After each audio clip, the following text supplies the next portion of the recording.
সুবতের কারণে নেক নজরের কারণে সুবহানাল্লাহ পড়া যাবে না গো।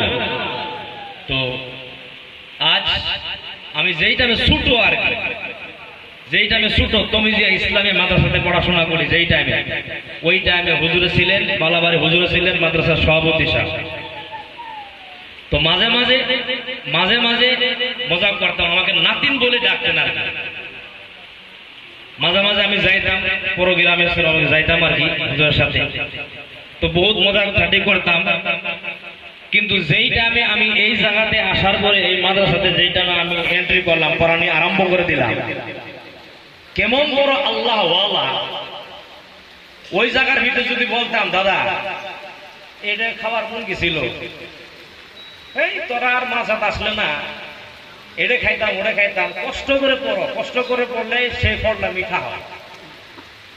আবার ছোট মানুষ তো কই বই, ছোট মানুষ তো কই বই, পকেটে হাত দিত, এখন 100 ভাগ 50 টাকা ভাগ 20 টাকা ভাগ যা পাই তো দিত, জান সাথে পাতে তোমরা খাও, সুবহানাল্লাহ বলা যাবে না।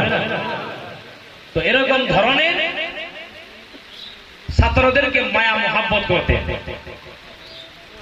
চেয়ারের ভিতরে ভালো মতন হাঁটতে পারে না, আল্লাহর পরীক্ষা, আল্লাহ কেমন ভাবে ওনাকে রেখেছেন।